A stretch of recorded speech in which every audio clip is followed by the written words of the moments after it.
Hey everyone, welcome back to the channel.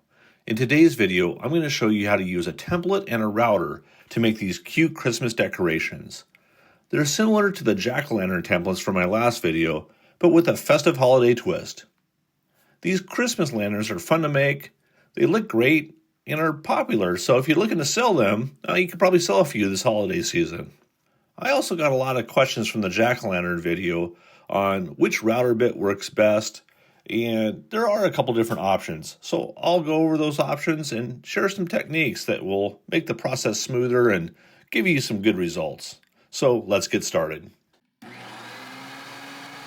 So to make these, I use cedar fence pickets that I find at Home Depot or Lowe's.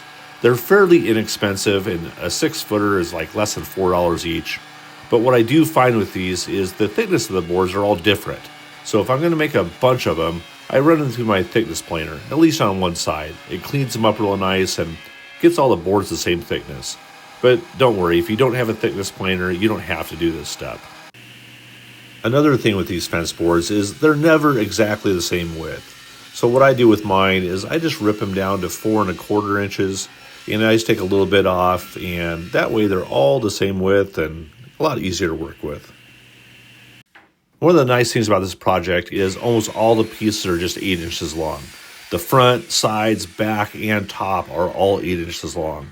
There's only a couple pieces that aren't 8 inches. So I just set up a stop block at 8 inches and I just bashed out a bunch of cuts here. So let's talk about router bits for a minute.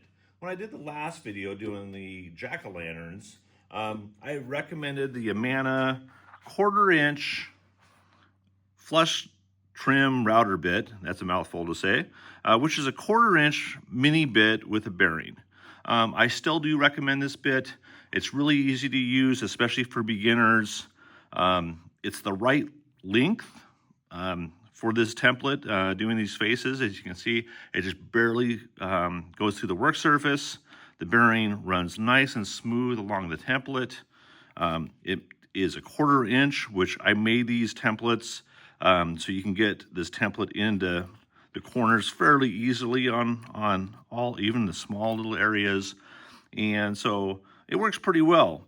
The one drawback with these is since they are so small, they're not designed for gouging out large areas full of material. And if you force them or if they vibrate in here, they can bust. And I busted one after doing several faces, but one busted and the bearing fell off here. And I'm not sure if you can see this, but since it has a bearing, the inner shaft is only an 1/8 inch thick. So these are really designed for flush trimming tight surfaces where the material has already been egged out and there might be just 1/8 of an inch of material left over, so you can just go through and make it nice and flush against the template. So that's what these are really designed for. And so if you're going to use this bit, which is, I do recommend it, I think it's a great bit, I would recommend using some other method to egg out most of the material.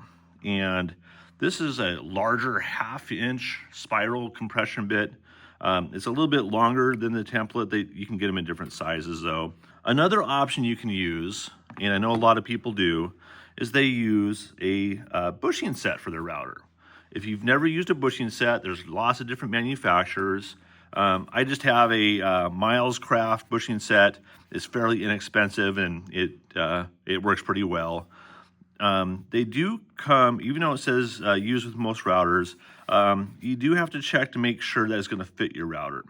So this one has a base plate with a 1 3/16 inch bore through.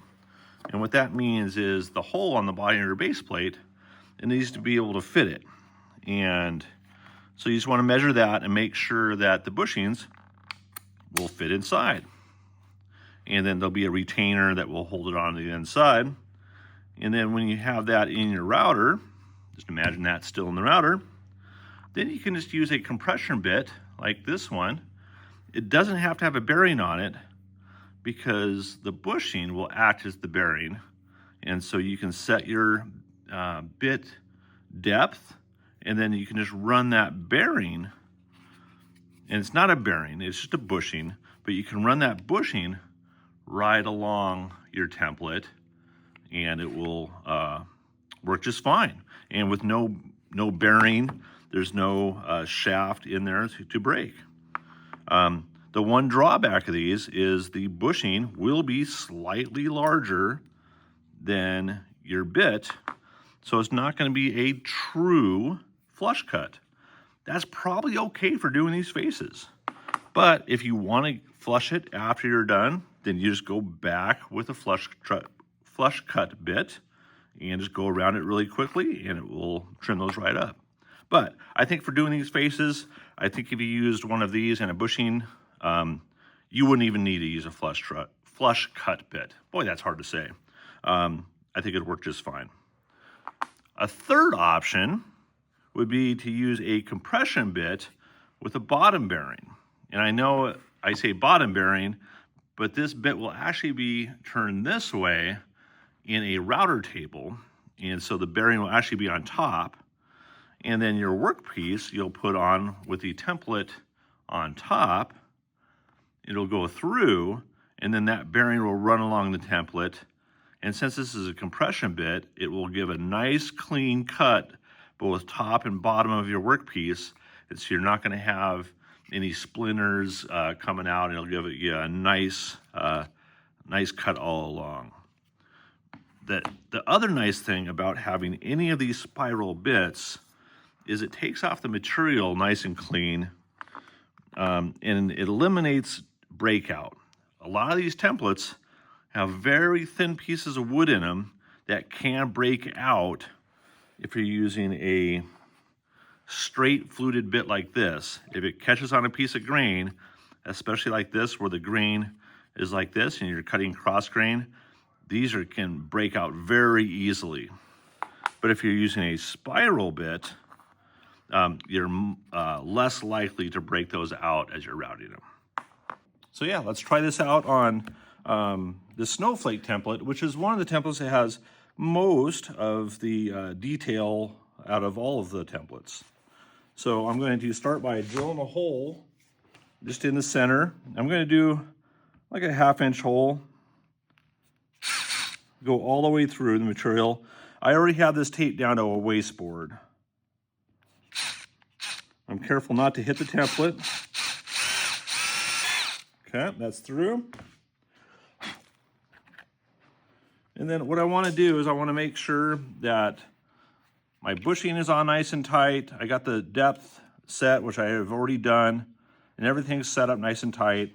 And then I want to insert this all the way down to make sure the bit's not touching any of the sides of the hole and everything is nice and secure before I turn on my router.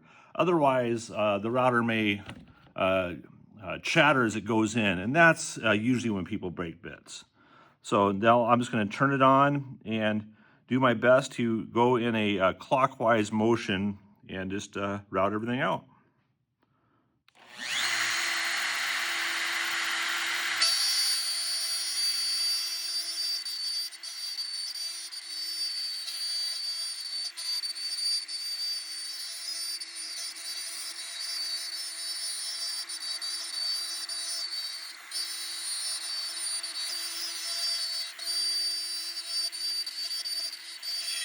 And there's a couple areas of miss, so I'm just going to go around one more time and just kind of clean it up.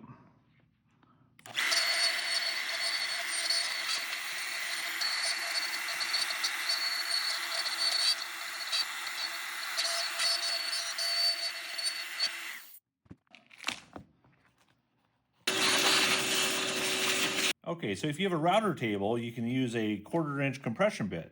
I've already got it set to the proper depth, and I've already got my template drilled with some holes. So it slides right over it, and I can start routing. Now, what you want to do is make sure that you're always routing in the direction that's the proper feed. Otherwise, it's going to kick back on you. That's unsafe. So if you're routing on the front of the bit, you're going to be going from right to left. And so as I put this in here, I'm going to be going from right to left.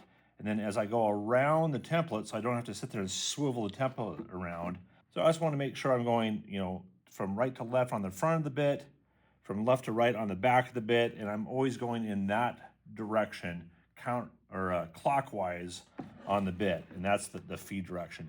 If I go the opposite way, it can catch and it can kind of flip your workpiece, and it's not safe. So just be very careful when you put these in. It's good to have a push block if you can, so you don't have to have your hand next to the bit, and you can put some good down pressure on it.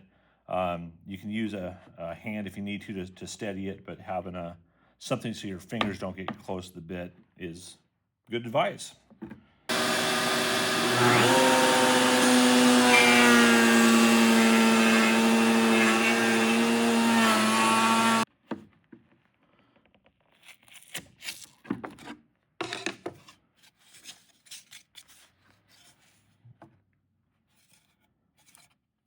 Okay, so the assembly is pretty easy. I have all my faces cut that I'm going to do today. I got a bunch of sides cut up. These are all exactly 8 inches long, and these are the sides and the back.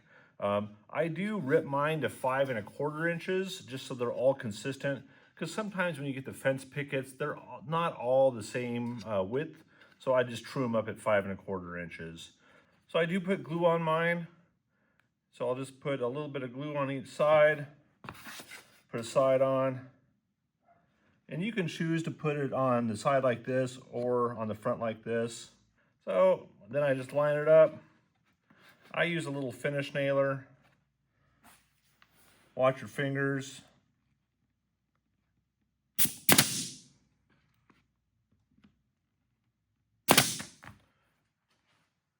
And then just keep a towel to wipe off any excess glue. And the assembly goes pretty easy on these.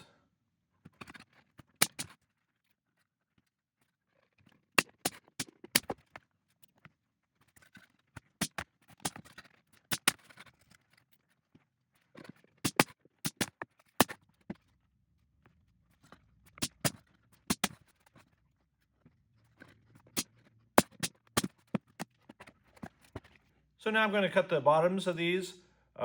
Mine measures 6 3/8 inches, and that's because I plane my boards, so my boards are just a little bit thinner than yours will be if you don't plane your boards.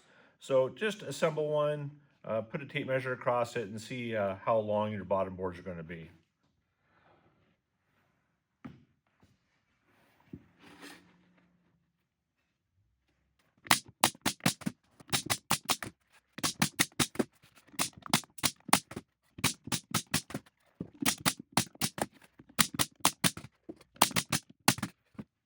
So the last step is the lids. I like my lids to overhang a little bit, so I do 8-inch long lids, the same width as the lantern. And then I cut a smaller piece that just fits inside the opening. So on this one is 4 1/8 by 5 1/8. Measure yours to make sure it's the same. And all I do is put a little bit of glue on this.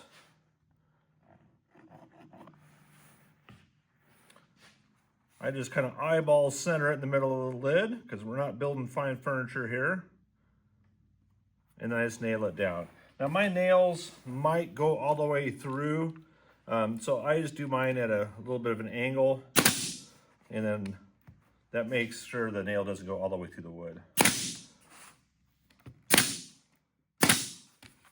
And there's no nails that come through, and it's secured on there. So with that little piece on there, it just fits right on the top, centers it perfectly, and it looks really nice. So I'm going to finish these up, and then I'll show you how they look. So you can put LED lights in these, and when the lights are turned off, they really look cool. So whether you're making just 1 or 2 of these for your own decorations, or you're making a whole bunch of these to sell, Christmas lanterns are a great way to have a unique decoration that will last for years and years to come.